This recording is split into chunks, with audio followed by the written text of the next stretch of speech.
بسم الله الرحمن الرحيم الحمد لله رب العالمين الحمد لله الذي هدانا لهذا وما كنا لنهتدي لولا أن هدانا الله أشهد أن لا إله إلا الله وحده لا شريك له وأشهد أن محمدا عبده ورسوله اللهم صل على محمد وعلى آل محمد كما صليت على إبراهيم وعلى آل إبراهيم إنك حميد مجيد اللهم بارك على محمد وعلى آل محمد كما باركت على إبراهيم وعلى آل إبراهيم إنك حميد مجيد ورضى اللهم عن الخلفاء الراشدين والصحابة أجمعين ومن تبعهم بإحسان إلى يوم الدين أما بعد السلام عليكم ورحمة الله وبركاته.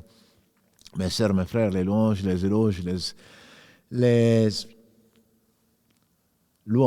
éloges, les remerciements appartiennent tous à Allah subhanahu wa ta'ala, le premier qui n'a pas de début, le dernier qui n'a pas de fin, l'apparent, le dominant sur toute chose, le parfait dans son essence, dans ses noms et ses attributs et dans tous ses actes qui oscillent entre d'une part sa bienveillance, sa bonté, sa générosité et d'autre part sur sa justice. Justice basée sur sa science et sur sa sagesse. Nous le louons, nous revenons vers lui repentant. Nous demandons protection contre les conséquences de nos péchés et les tendances de l'âme. Celui qui Allah guide, nul ne saura l'égarer. Celui qui est privé de sa guidée, nul ne saura lui montrer le droit chemin. J'atteste donc qu'il est le seul digne d'adoration. J'atteste de la véracité, de l'exemplarité, de la prophétie de Mohammed ibn Abdillah, qu'Allah bénisse ce prophète, sa famille, ses compagnons. Tous ceux qui les auront suivis dans le droit chemin nous passent l'honneur d'en faire partie. Donc bienvenue dans ce jardin du paradis, parmi les jardins, et très heureux de vous retrouver, et qu'Allah bénisse ceux qui se sont inquiétés de mon absence des 2 dernières semaines. Alhamdulillah, Allah m'a permis de changer les formes d'adoration et d'essayer de relier le lien de parenté. Qu'Allah accepte ce qui a été fait et qu'Allah vous bénisse pour votre fidélité, pour votre confiance. Et bénisse tous ceux qui, depuis des années, continue donc à nous apprendre notre religion et à nous faire aimer Allah subhanahu wa ta'ala. Je pense notamment à nos enseignants, donc les savants. Je pense également à tous ceux qui, depuis en tout cas 3 ans, voire 4 ans, Karim, Mohamed, Si Mohamed, qui vous accompagne, donc Karim dans la partie technique, ainsi que Mohamed. Et Si Mohamed, les dialogues que nous avons pu avoir, alhamdulillah, que vous appréciez beaucoup, et que ce soit donc soit en duo, et on espère bientôt un cercle plus élargi et que ce soit en solo, comme les mardis, effectivement, où nous avons commencé cette série sur l'au-delà.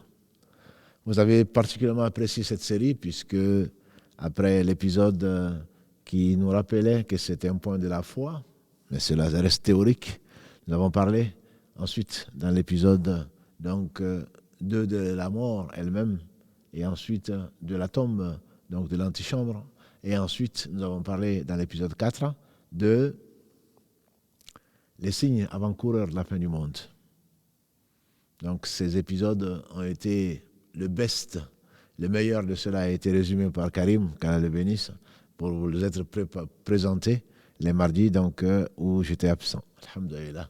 Qu'Allah nous fasse profiter de ce qu'il nous a enseigné. En effet, on a eu plus de 80 000 vues pour les épisodes sur la tombe en particulier, mais l'essentiel n'est pas descriptif. Le plus important, quand on sait que c'est l'antichambre, c'est la fin des œuvres, à moins qu'Allah nous permette de bénéficier de l'une des 3 œuvres qui continuent après notre mort. Et donc on doit s'évertuer à y croire, à abandonner ce monde, ce qu'il contient, en tout cas tout ce qui n'est pas essentiel, à se préparer donc aux questions de Nakir et Munkar, alayhim assalam, à investir dans le durable, soit en sadaqa jariya, ce qui continue, soit en bonnes œuvres qui vont être multipliées. Nous avons fait toute une série sur comment vivre plus longtemps. Parce que le meilleur d'entre nous est celui qui vit le plus longtemps en faisant les meilleures, donc les bonnes œuvres. Et le pire, c'est celui qui vit longtemps en vivant dans le péché. Donc on espère que Allah subhanahu wa ta'ala nous fera profiter de ce qu'il nous a enseigné. Et parler de l'au-delà, c'est certainement parler de l'essentiel. Le prophète alayhi salatu salam souvent disait Man kana yu'minu billahi wal yawmil akhir. Celui qui croit en Allah et au jour du jugement dernier. Pour qui est jour du jugement dernier, il veut parler de la rétribution finale et donc des œuvres, qu'elles soient bonnes ou qu'elles soient mauvaises. Donc Allah nous fasse profiter de ce qu'il nous a enseigné. Il nous a enseigné tout le bien au travers de sa parole incréée qu'est le Coran et au travers de l'envoi du meilleur des hommes, Mohammed sallallahu alayhi wa sallam. Parmi les rôles, le but, les fonctions des prophètes, il y a, disait Ibn Qayyim, qu'Allah lui fasse miséricorde, 3 raisons principales. Faire connaître Allah, comment est-ce qu'on peut aimer ce qu'on ne connaît pas, comment on peut parler d'Allah si ce n'est pas sur une révélation d'Allah subhanahu wa ta'ala, pas sur la raison, puisque la raison ne le cerne pas, lui cerne toute chose. Et pour nous dire qu'est-ce que le Seigneur subhanahu wa ta'ala, qui n'a besoin de rien, aime et ce qu'il déteste. Et enfin, c'est la 3e raison qui nous concerne directement, c'est pour nous enseigner qu'il y aura un au-delà et qu'Allah rétribuera dans sa miséricorde les gens qui l'ont connu, qui l'ont aimé, qui l'ont adoré, et par le paradis, par son agrément et par la vision de sa noble face, subhanahu wa ta'ala, qu'Allah ne nous prive pas de cela, le plus grand plaisir, entre guillemets, la plus grande joie qu'une âme puisse connaître, et ensuite par ce que méritent les désobéissants, et ce sera 999 pour 1000 des fils d'Adam. Certains pour l'éternité y resteront, et d'autres dans l'enfer, qu'Allah nous en préserve, et d'autres vont en sortir parce qu'ils ont eu foi au Seigneur subhanahu wa ta'ala. Nous avons également dit que parmi les plus grands bienfaits d'Allah sur ses créatures, bien sûr c'est d'avoir créé, mais l'un des plus grands bienfaits c'est de nous avoir dit qu'il y aura un au-delà. Parce que ceux qui en doutent, certainement le vivront dès la mort, et ensuite seront dans l'enfer pour l'éternité, qu'Allah nous en préserve. Donc cet au-delà, Allah en parle notamment à Moussa dès la première révélation qu'il lui a faite quand il a été cherché donc du feu dans la vallée sacrée, Toura. Aujourd'hui, donc, avec la bénédiction, l'aide indispensable d'Allah subhanahu wa ta'ala, on va essayer de parler du début, entre guillemets, de la fin, qui n'a pas de fin, de l'éternité. Le début de l'éternité, c'est quand on va être ressuscité. Et quand est-ce que cela va arriver? Il n'y a absolument aucun doute dessus. Cela fait partie de la croyance au jour dernier, puisque pour qu'il y ait un jour dernier, il faut une résurrection. Ce ne sera pas fait sur les eaux ou sur autre chose, et ce sera donc après une résurrection, et le reste suivra, incha'Allah. La reddition des comptes, la balance, le pont, et ensuite le paradis ou l'enfer. Et ceci fait partie, bien sûr, des choses qu'on n'a pas vues, auxquelles on croit. Et Allah décrit les croyants par le fait, la croyance au ghaib, à ce qu'on ne voit pas. Donc, alladhina yu'minuna bil ghaibi wa yuqimuna as-salat jusqu'à la fin, verset 2 et suivant, de la sourate al-Baqarah ou de la sourate Luqman.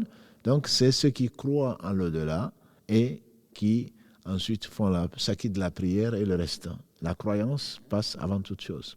Et cette croyance n'est pas basée sur la raison, elle est basée sur la révélation. Donc le jour du jugement dernier va arriver après la fin du monde. Et nous avons vu donc dans l'épisode 4 les signes avant-coureurs de la fin du monde. En effet, Allah a promis, il n'a pas créé la terre et nous-mêmes en vain. Il y aura une fin de monde.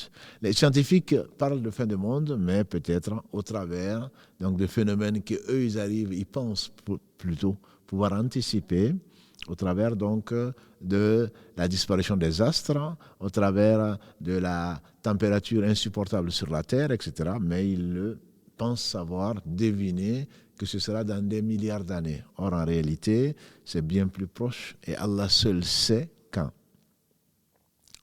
On sait que ce sera un vendredi. Un vendredi, dans la mesure où le prophète sallallahu alayhi wa sallam nous a dit que le vendredi était le meilleur jour. Parmi les caractéristiques du vendredi, c'est que Allah a créé Adam alayhi salam. C'est le vendredi qu'il est rentré au paradis. C'est le vendredi qu'il en a été expulsé pour avoir désobéi à Allah par oubli. Également, le vendredi est le jour de la fin du monde. Tous les anges sur la terre ou entre les deux ou dans le ciel craignent le vendredi puisque ce sera un vendredi. Après, donc, les signes avant-coureurs qu'on a vus.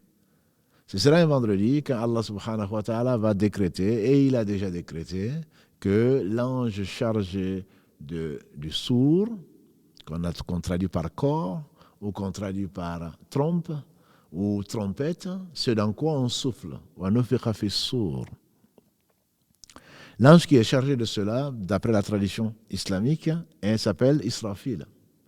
Le prophète alayhi salatu wassalam a dit, comment est-ce que vous continuez à agir en insouciant alors que l'ange chargé de la trompe a déjà enfourché la trompe, n'attend que l'ordre d'Allah subhanahu wa ta'ala pour la souffler.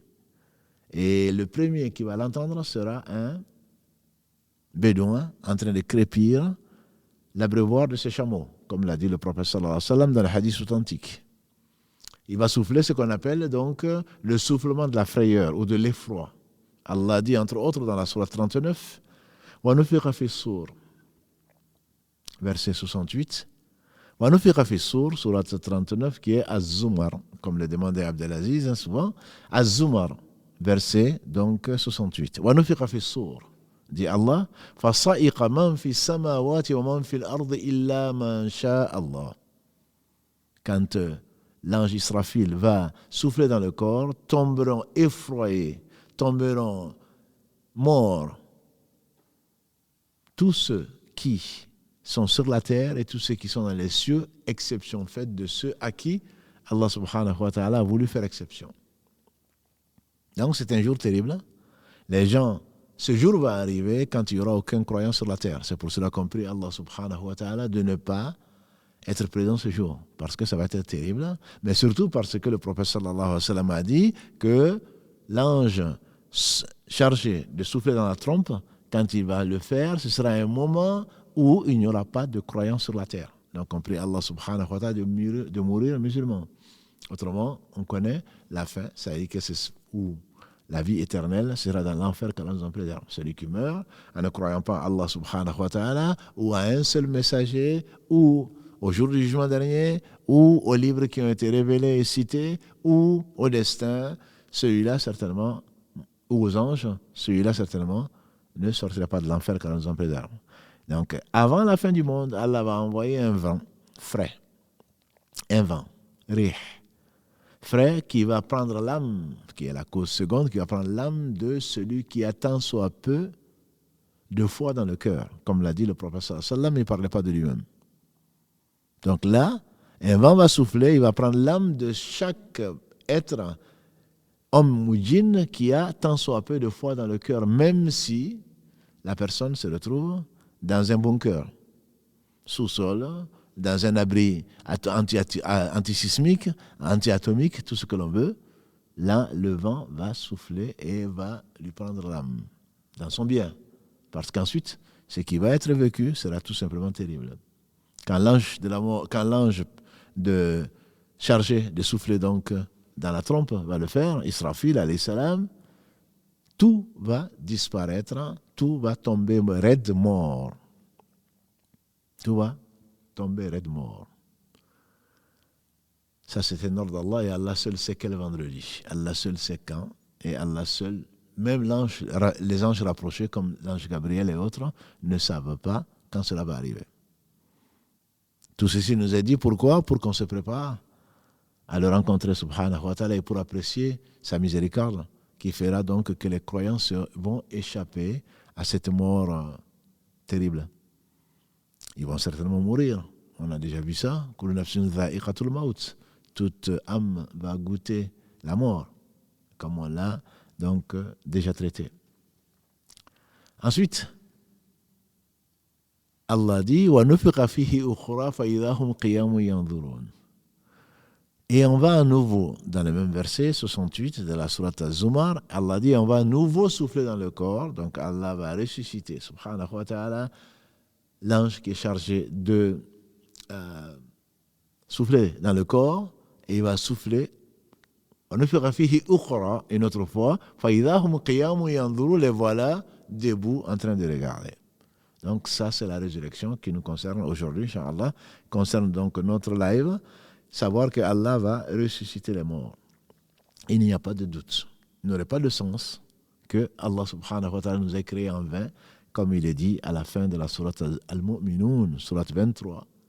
أَفَحَسِبْتُمْ أَنَّمَا خَلَقْنَاكُمْ أَبَثًا وَأَنَّكُمْ إِلَيْنَا لَا تُرْجَعُونَ. Fata'ala Allahul Malikul Haq, la ilaha illahu, Rabbul Arshil Karim.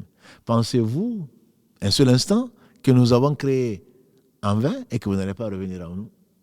Donc Allah va nous créer, on va revenir à Allah subhanahu wa ta'ala. La croyance du musulman n'est pas celle du bouddhiste, à savoir qu'il y a une réincarnation, que l'âme va continuer à passer, une âme qui meurt ne va pas être ressuscitée, il n'y a pas de résurrection.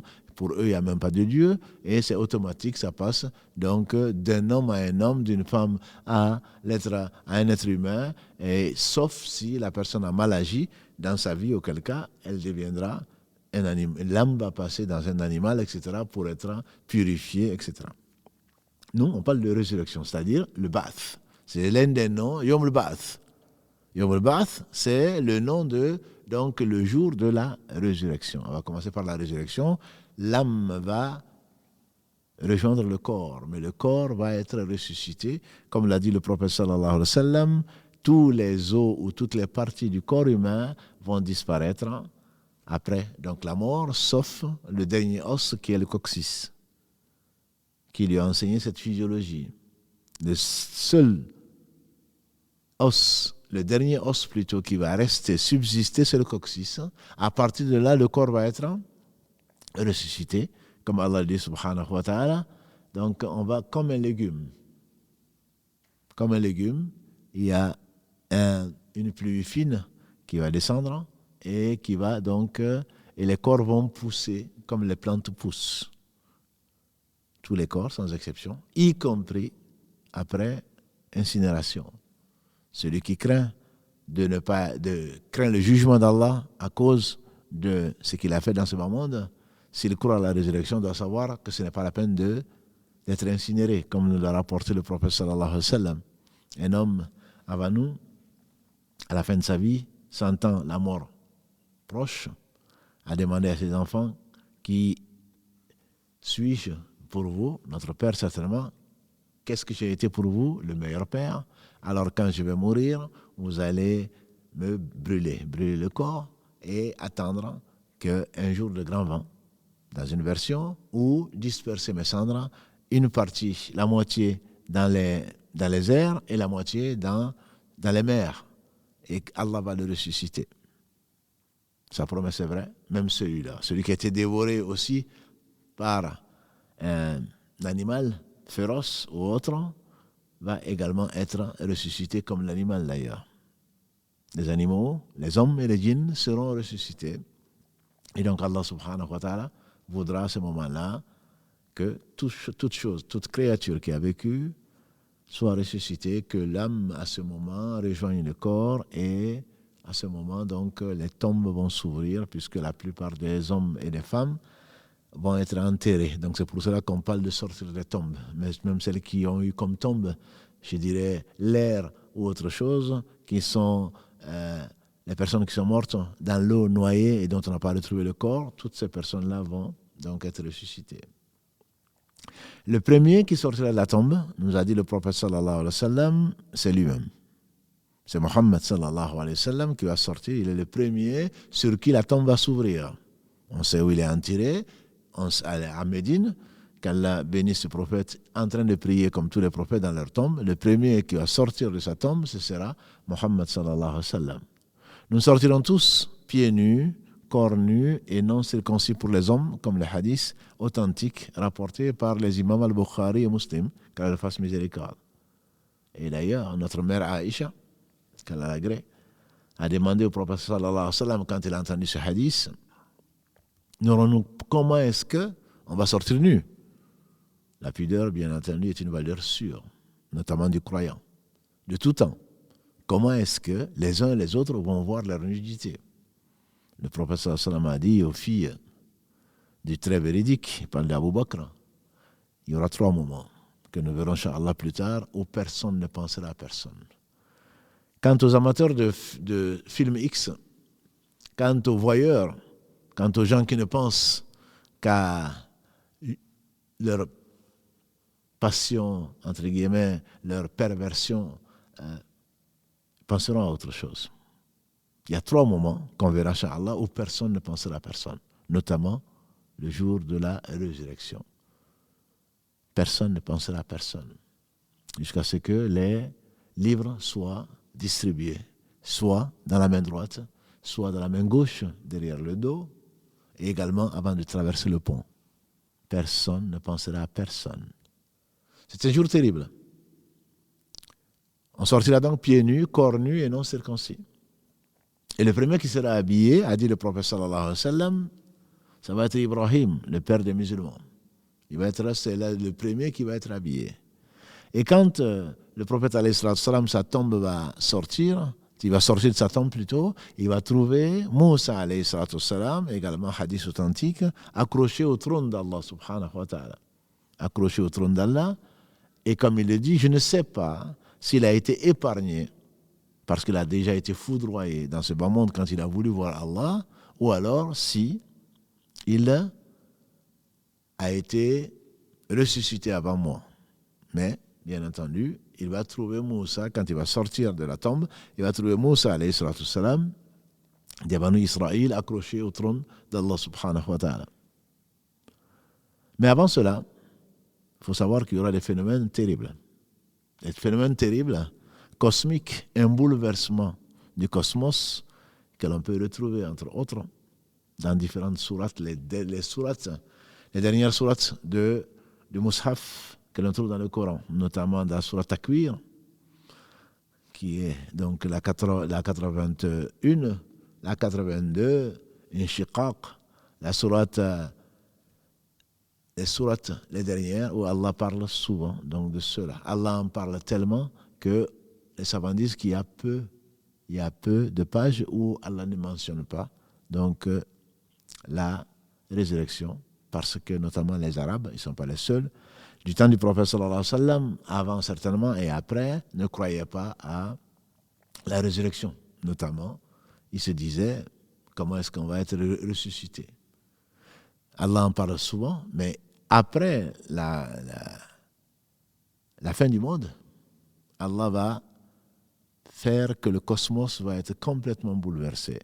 Et on les trouve entre autres dans la sourate Al-Qiyamah, sourate 75, on la trouve dans la sourate 81, Al-Takwir et Inshiqaq, et dans d'autres sourates encore, parce que Allah les décrit de la meilleure des façons. Notamment dans la sourate Al-Qiyamah, notamment dans la sourate 75, Allah dit La uqsimu bi yawmi al-qiyamah wa la uqsimu bin nafsin lawwama ayahsabu al-insan an la yajma'a izama bala qadirina ala an nusawwiya banana. L'homme pense-t-il quand Allah jure par ce qu'il veut, il est le seul à pouvoir jurer par autre que lui subhanahu wa ta'ala. Et même pour la résurrection, Allah jure par lui-même pour montrer l'importance de cela. Et Allah a lié la foi à la croyance, donc à la résurrection. Quand il dit entre autres, les mécréants pensent qu'ils ne vont pas être ressuscités. Bala wa rabbi. Bala wa rabbi. Et dans un autre verset, I wa rabbi. Et je jure par ton Seigneur. C'est-à-dire, pas Allah subhanahu wa ta'ala qui jure. Qul bala wa rabbi.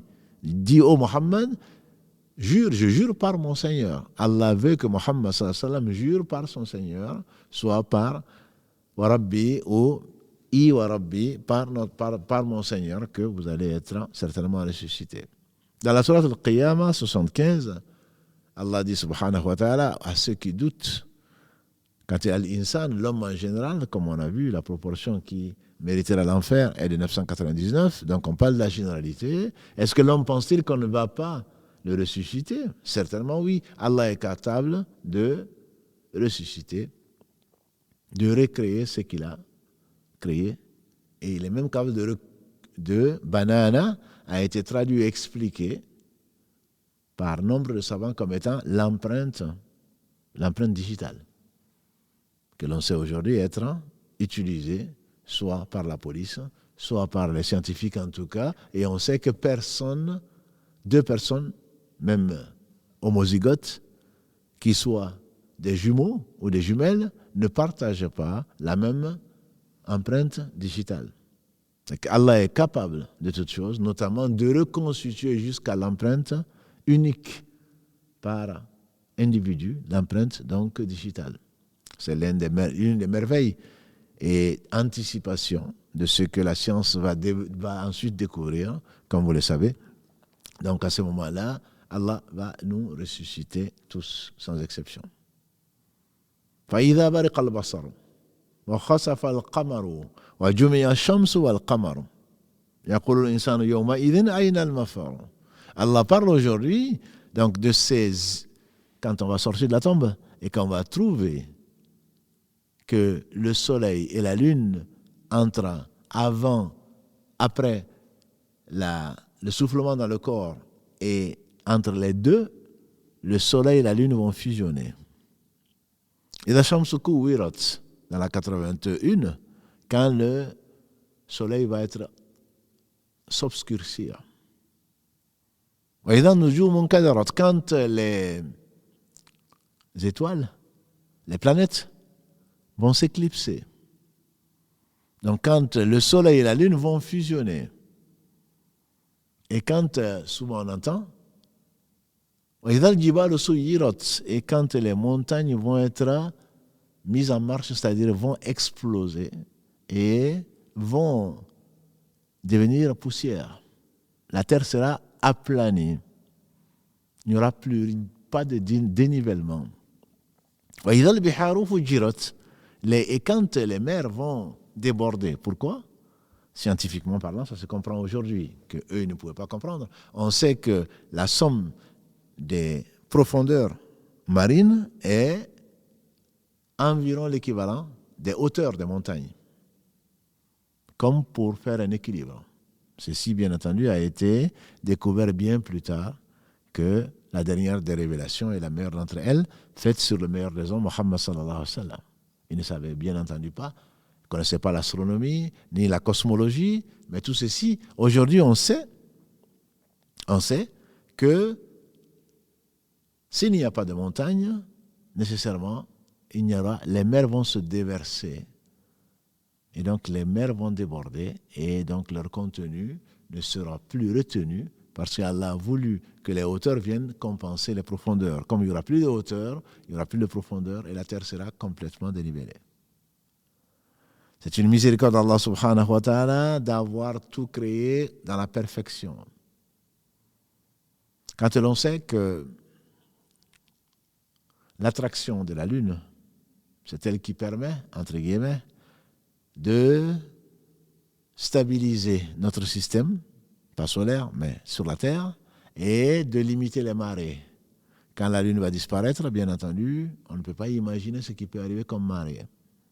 Quand le Soleil va fusionner, quand le Soleil va disparaître, on ne sait pas ce qui pourrait arriver. Parce que le Soleil est à la bonne distance, comme on le fait dire, comme le président de l'Académie des sciences donc, des États-Unis à un moment, M. Cresson, a écrit donc pourquoi je crois en Allah. Il dit que le Soleil est à telle distance de la Terre.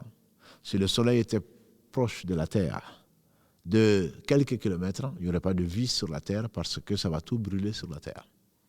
Et on parle de hasard.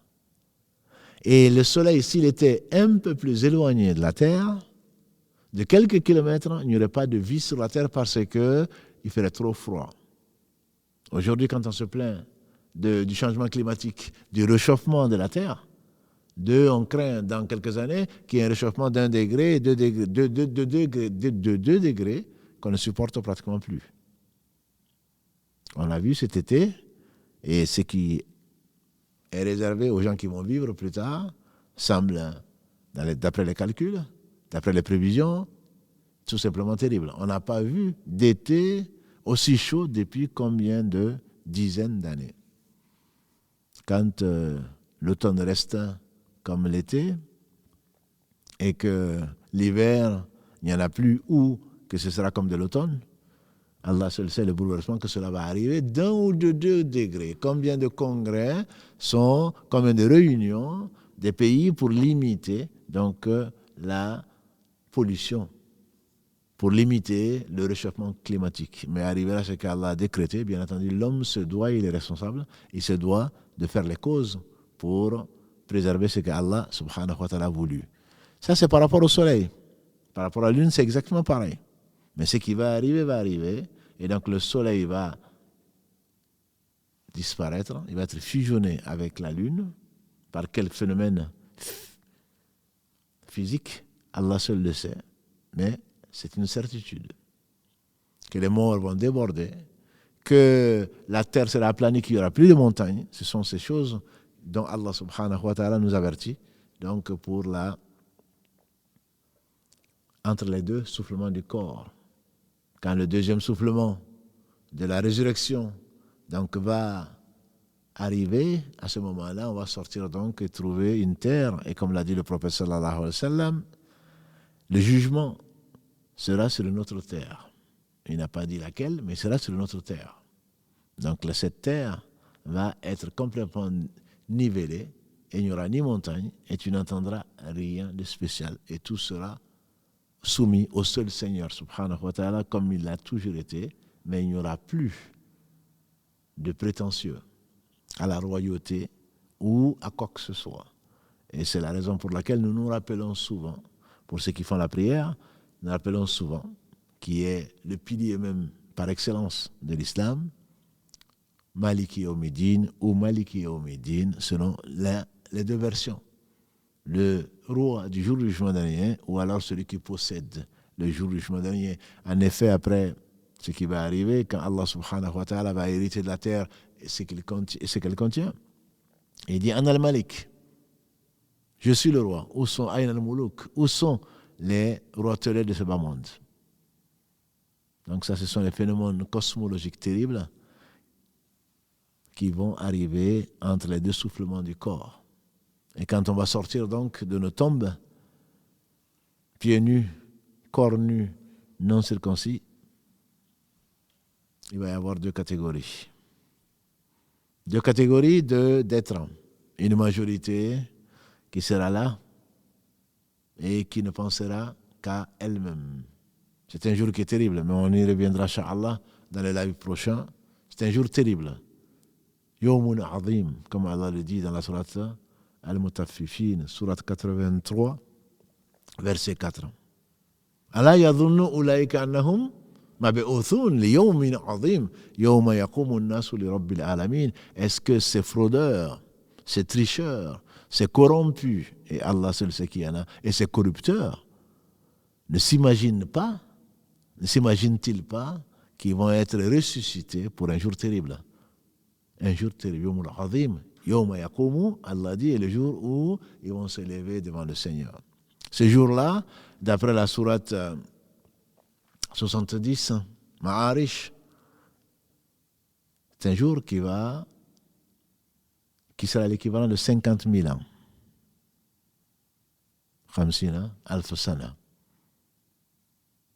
Pour la majorité de ces gens qui seront sous le soleil, qui sera à 1000, comme l'a dit le prophète sallallahu alayhi wa sallam dans le hadith authentique. Le soleil sera à 1000 des têtes. 1000, les savants, ils ont divergé. Est-ce qu'il s'agit de 1,4 km? Bien entendu, on ne peut pas imaginer. On sait que la Terre, d'un point de vue volumétrique, représente quoi? 1 millionième du volume du Soleil environ. Les protubérances du Soleil ont un diamètre plus grand que 1000. 1000, j'entends par là, un mile, si on peut l'appeler ici, c'est à peu près l'équivalent. Le 1000, c'est l'équivalent du mile. Et donc ce mile, qui est la mesure qu'utilisent les anglophones, est environ estimé à 1,4 donc kilomètre. 1 mile. Mais le soleil sera proche des têtes à 1 mile, ça a dit le prophète sallallahu alayhi wa sallam, et ne cherche pas à comprendre comment est-ce que ce soleil qui est à des millions dans les lumières, comment est-ce qu'il pourrait être, on a dit qu'à quelques kilomètres, s'il était plus proche, il n'y aurait pas de vie sur la terre, tout aurait brûlé. Mais Allah fera ce qu'il voudra. Et donc ce soleil obscurci, bien que ayant de la chaleur, contrairement à la lune, se rapproche des têtes à très peu. La conséquence, c'est ce qui nous intéresse. Et Allah est capable de toutes choses. On n'a pas estimé Allah comme il se doit. وَالْأَرْضُ جَمِيعًا قَبْضَتُهُ يَوْمَ الْقِيَامَةِ وَالسَّمَاوَاتُ مَطْوِيَّاتٌ بِيَمِينِهِ سُبْحَانَهُ وَتَعَالَى عَمَّا يُشْرِكُونَ. Allah dit dans la sourate Az-Zumar, verset 67. Sur la 39, verset 67, ils n'ont pas apprécié Allah comme il se doit. Il est capable de toutes choses. Il est capable de toutes choses. Et donc le soleil sera proche des têtes. Le soleil sera proche des têtes. Et les gens vont suer debout. Les gens vont suer. Et la sueur va atteindre soit les chevilles, soit la ceinture, soit le cou, ou alors va noyer les pécheurs en fonction de leur péché, de leur gravité et de leur nombre. Quand on se dit comment se fait-il que sur le même plan, sur la même terre, les gens, certains vont être noyés au niveau des chevilles, certains vont avoir la sueur au niveau de la cheville, d'autres au niveau de la ceinture. Comment ça se fait? Comment est-ce qu'Allah t'a créé? Comme on a dit le prophète sallam, quand Allah dit subhanahu wa ta'ala que les gens vont ce jour-là marcher sur la tête, on dit comment est-ce qu'ils vont marcher sur la tête? Le prophète alayhi salatu wassalam a répondu, celui qui les a fait marcher sur les pieds va les faire marcher sur la tête. C'est parce qu'on ne connaît pas Allah subhanahu wa ta'ala. Il est puissant, le tout-puissant. Il fait ce qu'il veut. Et donc le soleil se rapproche des têtes, les gens vont suer à la hauteur de leur péché. Et toi qui ne peux pas imaginer, Allah subhanahu wa ta'ala parle de la résurrection et il faudrait y croire. Il faudrait y croire. Il donne en particulier des exemples. Il en donne 5 dans la seule sourate Al-Baqarah pour te convaincre. Le premier exemple est dans le verset 56 de la sourate Al-Baqarah où Allah subhanahu wa ta'ala décrit, avant de parler d'Al-Baqarah elle-même, de la vache, de ces gens qui accompagnaient Moussa alayhi salatu salam et qui ont voulu voir Allah. Ils ont demandé à Moussa de demander à Allah de leur montrer Allah quand ils ont adoré le veau d'or. Allah, le prophète Moussa alayhi salatu salam leur a dit de craindre Allah. Puisqu'ils ont voulu voir Allah, Allah les a saisis de la foudre et ils sont tous morts. Ensuite, Allah les a ressuscités. Ça, c'est un verset, comme on disait, 56, donc, la sourate Al-Baqarah. Avant que Allah ne narre, dans les versets qui suivent, de 68 à 73, de la sourate Al-Baqarah, Allah narre l'histoire, donc, de la résurrection d'un homme qui avait été tué et dont on ne connaissait pas l'assassin. Les gens ont failli s'entretuer et Allah a révélé à son prophète Moussa, alayhi salatu salam, l'un des meilleurs hommes que la terre a porté, l'un des 5 plus grands prophètes et messagers que la terre a porté, de dire à son peuple d'immoler une vache, d'où le nom de la sourate la vache, la sourate numéro 2, Al-Baqarah. Je passe du détail, on peut le trouver à partir des versets 68, mais c'est dans le verset 73 que Allah a dit, une fois qu'ils ont décidé, accepté d'obéir à Allah après avoir tergiversé, Allah a dit dans son livre, dans le verset 73, de prendre un membre de cette vache qui a été sacrifiée et de frapper le mort et Allah va le ressusciter. Et c'est ainsi qu'il va ressusciter les morts, dit-il. Dans le verset 73 de la sourate Al-Baqarah. Ensuite, Allah nous parle, dans le verset 243 de la sourate Al-Baqarah, de gens, un groupe de gens, qui s'étonnaient de la résurrection. Comment est-ce qu'ils vont être résurrectés? Comment est-ce qu'ils vont être ressuscités? Allah a décrété, subhanahu, de les faire tous mourir et de les ramener à la vie pour qu'ils sachent que la résurrection est une réalité et que nous, on sache plus tard, au travers du Coran, le récit coranique, que Allah est capable de toutes choses. Ça, c'est 3 exemples. Le 4e exemple est un homme, avant nous, bien sûr, verset 259 de la sourate encore Al-Baqarah, où cet homme passant à côté d'un village qui a été anéanti, les demeures vides, les gens morts, comment est-ce que Allah va ressusciter ça? C'est quand même incroyable. Allah l'a fait mourir pendant 100 ans. Ensuite, il a ressuscité. Et il a demandé combien de temps tu es resté mort. Il a dit Yawman ou ba'da yawm, un jour ou une moitié de jour ou une partie de la journée. Allah dit non, tu es resté mort pendant 100 ans. 100 ans. Et regarde ton manger qu'il avait avec lui, ça n'a pas changé. Et regarde ton âne, l'âne sur lequel il était mort, on voyait que des ossements. Et c'est ainsi que nous ressuscitons les morts. Et enfin, 5e exemple que donne Allah subhanahu wa ta'ala dans cette sourate al-Baqarah, il s'agit de Ibrahim, alayhi salam, le rapproché d'Allah subhanahu wa ta'ala qui demande à Allah, montre-moi comment tu ressuscites les morts. Allah lui demande, est-ce que tu ne sais, est-ce que tu n'es pas, tu doutes? Il dit non, c'est simplement pour raffermir ma foi. Et Allah lui a dit de prendre des oiseaux, de les découper et de les disperser leurs membres sur des montagnes et ensuite qu'il appelle ses membres et ces oiseaux viendront à lui en train de voler. Et qu'il sache alors, nous avec, qu'Allah est capable de toutes choses. Voilà 5 exemples qu'Allah donne dans la seule sourate Al-Baqarah de sa capacité de résurrection. Et donc quand tu te poses la question comment Allah peut faire ceci et cela, tu n'as pas apprécié Allah comme il se doit, il est tout puissant.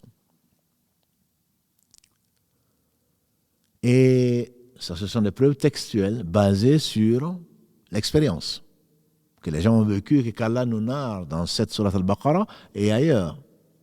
Allah donne également 3 exemples, 3 dans la méthodologie qu'Allah utilise. Qu'est-ce qu'il est bon, notre Seigneur? Allah aurait pu, après nous avoir avertis, s'arrêter là. Mais Allah nous explique. Allah nous incite à faire appel à quoi? À la raison pour ce qu'elle peut comprendre, bien entendu. La foi est au-dessus de la raison. Pour le croyant, bien entendu. Et Allah fait appel à notre raison pour qu'on revienne à la raison. Pour que ne soit pas trop tard quand on va le rencontrer, un aller sans retour. Allah nous dit, entre autres, il prend 3 exemples. Il nous donne souvent 3 exemples dans le Coran qui font appel à la raison. Que l'homme regarde de quoi il a été créé. Entre autres, dans la sourate Al-Hajj, les versets 5 à 7, Allah dit Ayyuhannas, in kuntum fi raybin min al-ba'th. Si vous doutez ou si vous avez des doutes sur la résurrection, nous avons créé à partir de la terre. Et ensuite, à partir donc d'une adhérence, et qu'on a transformé en chair, et la chair on l'a transformée en os, et ensuite, ne voyez-vous pas que vous revenez à un état piteux, à un état de vieillesse, et ensuite arriver à la mort, et Allah va vous ressusciter. Ça c'est, Allah prend souvent cet exemple que l'homme réfléchisse, que l'homme voit de quoi il a été créé. D'un ovule qui a été fécondé par un spermatozoïde, et ensuite qui aujourd'hui commence à philosopher. Et tu vois, si toi tu n'as pas assisté à cela, au moins tu as assisté à la naissance de beaucoup d'enfants et à la mort de beaucoup d'hommes et de femmes. Au moins tu peux témoigner, si tu ne le sais pas pour toi-même, eh bien c'est ton cas également. Ça c'est une des méthodes dans la pédagogie divine pour nous rappeler que certainement Allah est capable de toutes choses et que la résurrection se fera. Une autre méthode qu'Allah nous donne pour réfléchir, c'est celle de savoir la terre. La terre. La terre, tu la vois morte. Quand c'est la sécheresse en particulier. Il suffit qu'Allah envoie un peu d'eau sur cette terre, tu la vois se gonfler. Je dirais même fière. Et de là, Allah fait sortir beaucoup de plantes et beaucoup d'arbres et autre chose. Allah dit, il en est ainsi pour la résurrection. Et ça, ce sont des choses que l'on trouve dans de très nombreux versets, notamment dans la sourate 50, verset 11, où Allah dit subhanahu wa ta'ala, donc aux sceptiques parmi les Quraysh, qu'est-ce qu'ils ne voient pas qu'Allah fait descendre de l'eau et par laquelle des plantes et des arbres sortent. Et c'est par laquelle il fait revivre la terre. Il dit également dans la Sourate Rum 30, il dit Allah subhanahu wa ta'ala dans la Sourate Rum, wa min ayatihi, il dit subhanahu wa ta'ala, يخرج الحي من الميت ويخرج الميت من الحي ويحيي الأرض بعد موتها كذلك النشور. Il fait sortir le vivant du mort, le mort du vivant, et il fait revivre la terre après qu'elle soit morte. Il en sera ainsi pour la résurrection, le retour à lui. La troisième méthode qu'utilise Allah subhanahu wa ta'ala pour convaincre ce sceptique qu'est l'homme, c'est certainement sa toute-puissance. Et les très nombreux versets en parlent, bien entendu. Et le seul que je retiens, et je tiendrai, serait peut-être le verset de la sourate An-Nazi'at 79, après Naba, où Allah dit subhanahu wa ta'ala, après avoir décrit ce que Pharaon prétendait, Ana rabbukum al-a'la, fa'akhadahu Allahu nakala al-akhirati wal-ula, inna fi dhalika la'ibratan liman yakhsha. Allah dit, a antum ashaddu khalqan min as-sama banaha. Seriez-vous plus difficile à créer que le ciel? Il l'a bâti. Il a créé les cieux et la terre en 6 jours sans être fatigué. وَلَقَدْ خَلَقْنَا السَّمَاوَاتِ وَالْأَرْضَ وَمَا بَيْنَهُمَا فِي 6 أَيَّامٍ وَمَا مَسَّنَا مِن لُغُوبٍ, dans la sourate Qaf, dans la sourate 50. Et dans la sourate Yasin, أَوَلَمْ يَرَ الْإِنسَانُ أَنَّا خَلَقْنَاهُ مِن نُطْفَةٍ فَإِذَا هُوَ خَصِيمٌ مُبِينٌ وَضَرَبَ لَنَا مَثَلًا وَنَسِيَ خَلْقَهُ قَالَ مَنْ يُحْيِي الْعِظَامَ وَهِيَ رَمِيمٌ قُلْ يُحْيِيهَا الَّذِي أَنشَأَهَا أَوَّلَ مَرَّةٍ. Dans la sourate Yasin 36, versets 77 à 79, ne vois-tu pas cet homme qui commence à être disputeur, philosophé? A-t-il oublié que nous l'avons créé à partir de nutfa, à partir d'une morula, on dira aujourd'hui, en embryologie? Et à la fin, dans le verset 81, à la fin de cette sourate, Allah subhanahu wa ta'ala nous dit, Alladhi خلق السماوات بقادر على أن يخلق مثلهم بلى وهو الخلاق العليم أوليس الذي خلق السماوات والأرض بقادر على أن يحيي الموت بلى وهو الخلاق العليم. Est-ce que celui qui a créé les cieux et la terre serait-il incapable de créer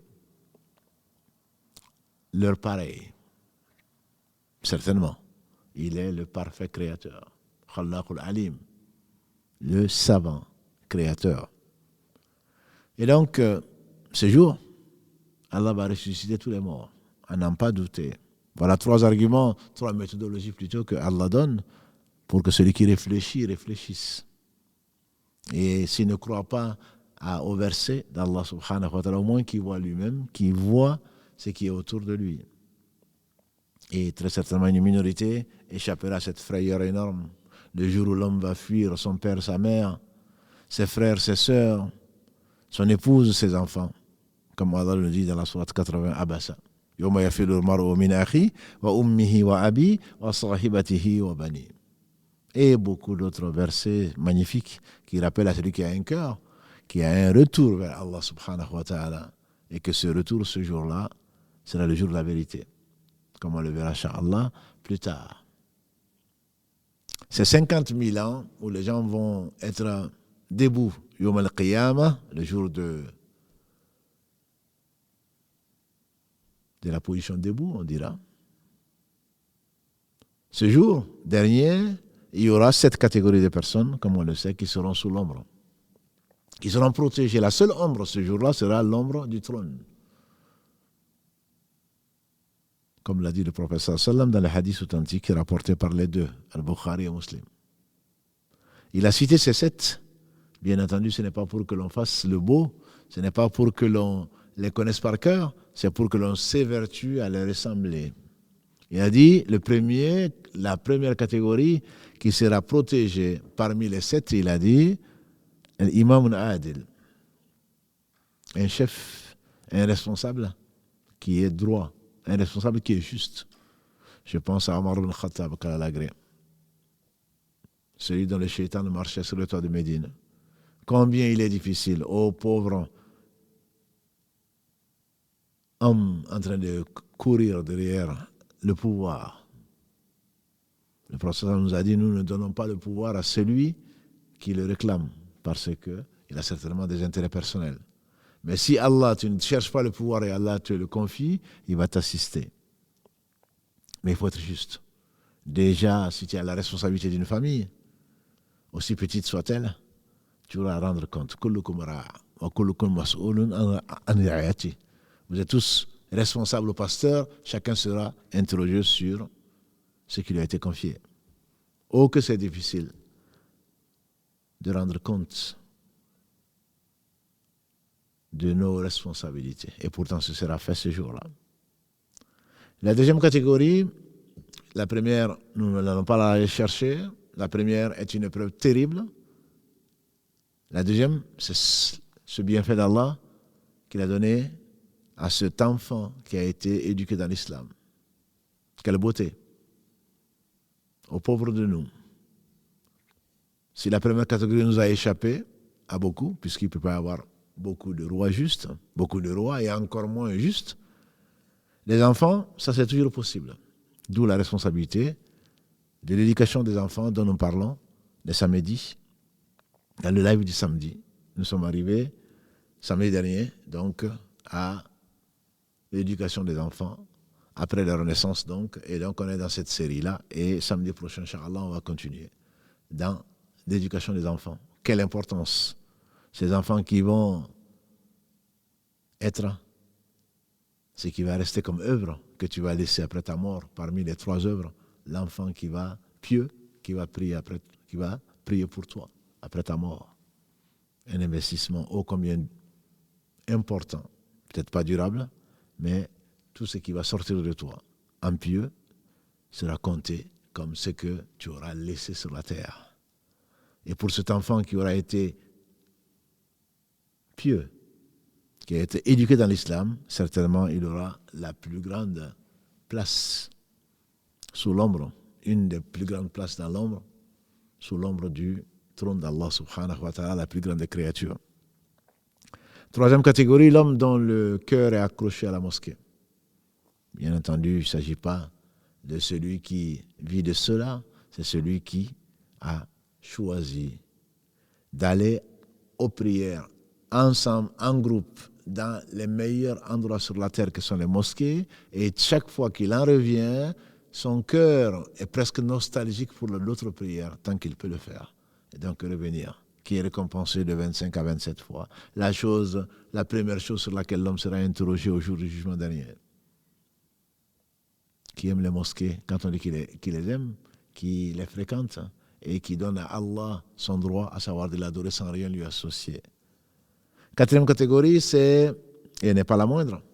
Si tu es une femme et que tu te dis finalement, moi je ne vais pas souvent à la mosquée, ou tu es un homme qui habite loin d'une mosquée, tu es une quatrième catégorie, c'est 2 personnes qui s'aiment pour Allah, qui se visitent pour Allah et qui se quittent pour Allah, pour l'amour d'Allah. Et ce n'est pas le plus simple.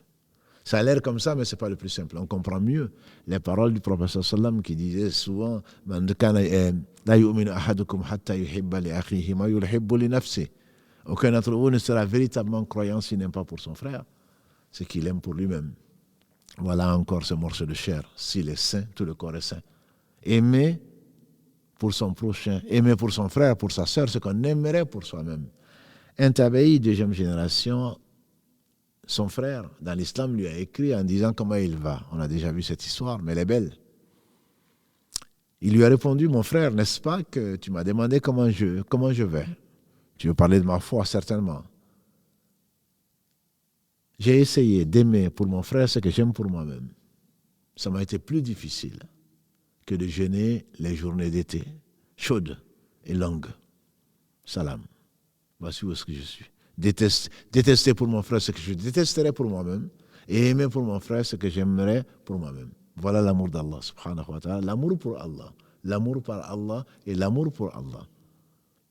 Les musulmans ne sont autre chose que les croyants ne sont autre chose que les frères. Aimer pour son frère, ce qu'on aime pour soi-même, certainement, repose le cœur, fait mériter la bénédiction d'Allah et nous rapproche d'Allah subhanahu wa ta'ala. Mais combien sont-ils ceux qui aiment pour Allah, pas par la langue, mais dans la réalité, dans la pratique. 5e catégorie, c'est celui, le généreux, dont la main gauche ne sait pas ce que la main droite a donné. Oh, combien il est difficile de dépenser, surtout dans le chemin d'Allah.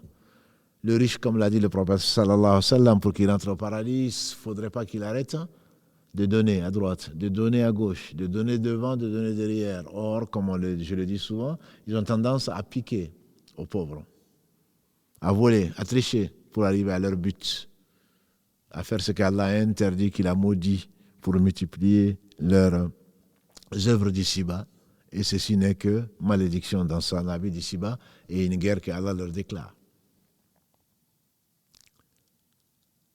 Quand on a tendance à... C'est l'une des maladies du cœur, à savoir, pas l'avidité,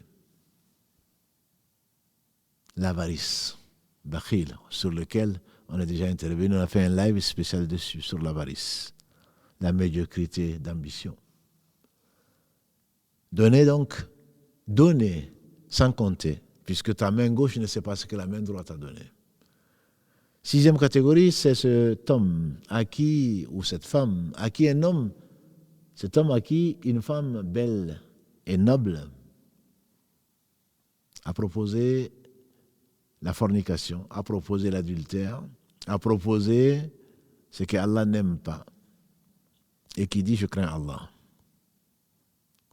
On pense à qui? Entre autres, à Youssouf, alayhi salam, prophète, fils de prophète, petit-fils de prophète, arrière-petit-fils de l'intime d'Allah subhanahu wa ta'ala qui est Ibrahim. Je vous renvoie aux différents lives qu'on a vus, mais je vous renvoie surtout à cette belle sourate, elles sont toutes belles, la sourate 12, qui est la sourate Youssouf.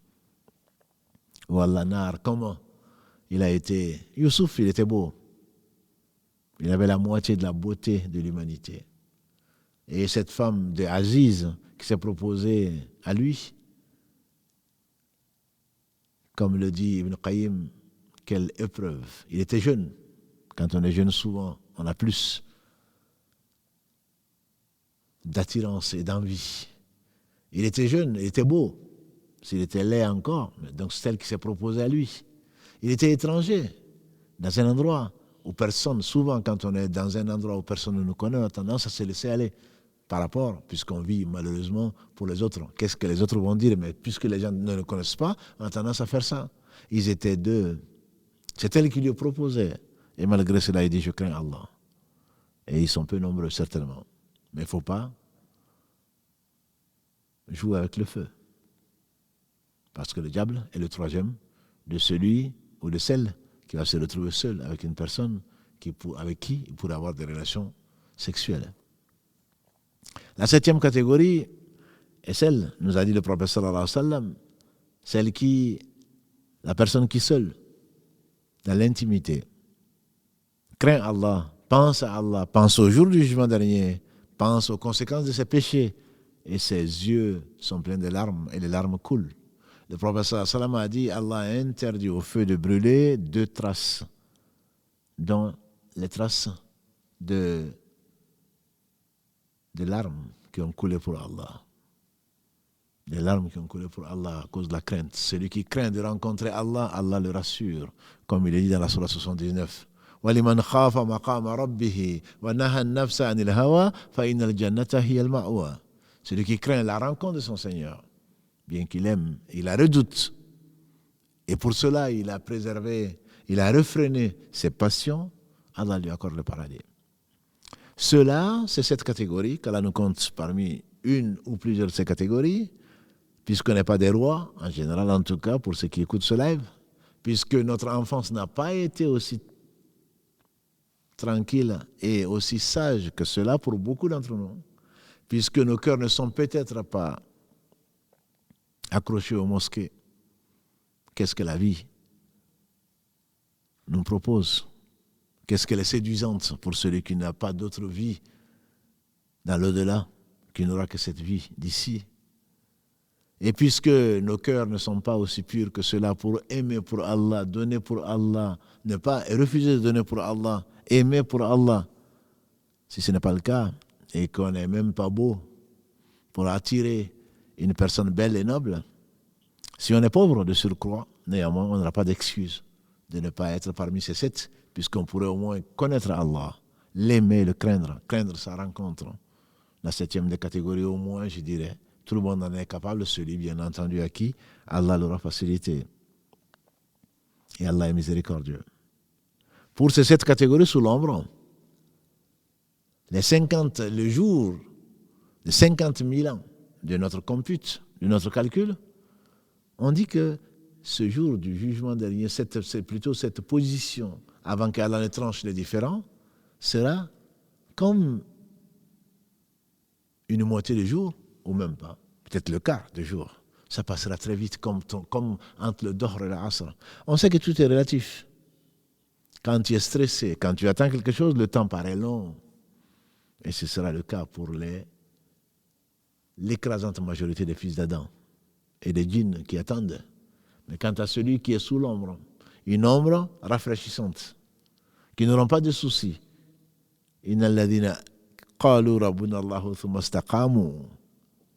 ceux qui ont dit notre Seigneur Allah, ensuite ils sont restés, ils ont été véridiques sur cette parole. Ils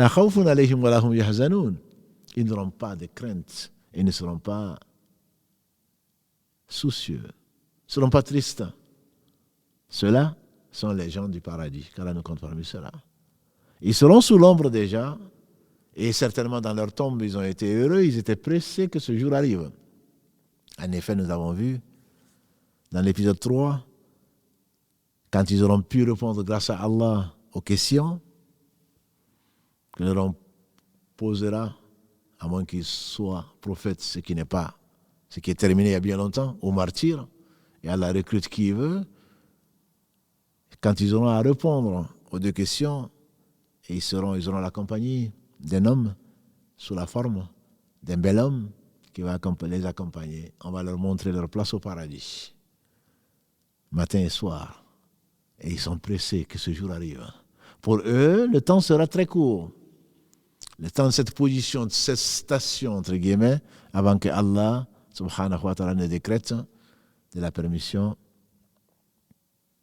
de la plus grande position, le plus grand honneur qui sera accordé à un homme le jour du jugement dernier, ce sera la grande intercession, dont nous parlerons, Inch'Allah, mardi prochain, si Allah nous permet de le faire. En attendant, samedi, nous avons rendez-vous donc avec ce live à 21h pour continuer à voir comment éduquer nos enfants, pour qu'ils fassent partie de la 2e catégorie.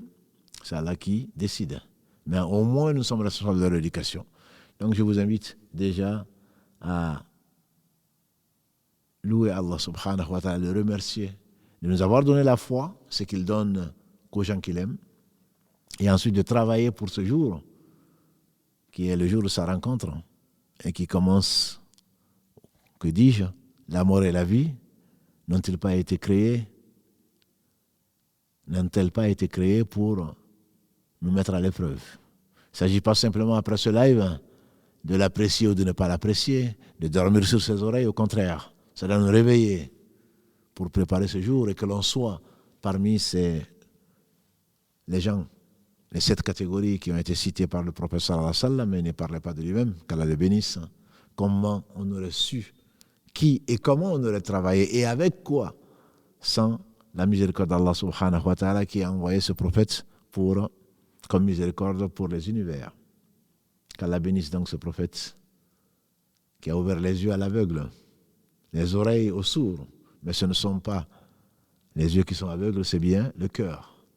Qu'Allah bénisse donc ce prophète, sa famille, ses compagnons et tous ceux qui les auront suivis dans le droit chemin et nous fasse l'honneur d'en faire partie. Qu'Allah fasse que nos tombes soient déjà des jardins du paradis, ornés par les tapis du paradis. Qu'Allah fasse que la résurrection soit pour nous le début d'une vie éternelle de repos que la tombe soit déjà illuminée et de repos, et concrétisée et confirmée par cette ombre rafraîchissante sous laquelle Allah mettra ces 7 catégories, comme nous l'a précisé le prophète sallallahu alayhi wa sallam.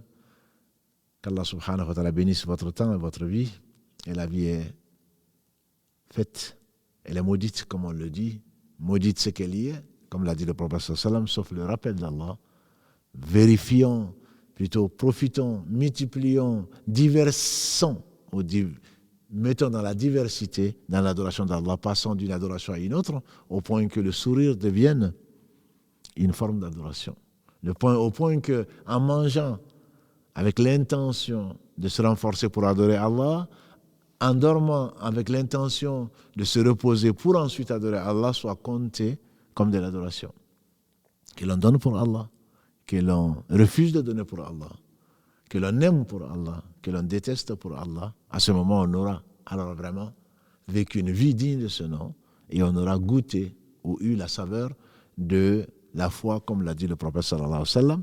Subhanakallahumma bihamdika, ashhadu an la ilaha illa anta, astaghfiruka wa atubu ilayk. Subhana rabbika, rabbil izzati amma yasifun, wassalamu ala al-mursalin, walhamdulillahi rabbil alamin, wassalamu alaykum wa rahmatullahi wa barakatuh.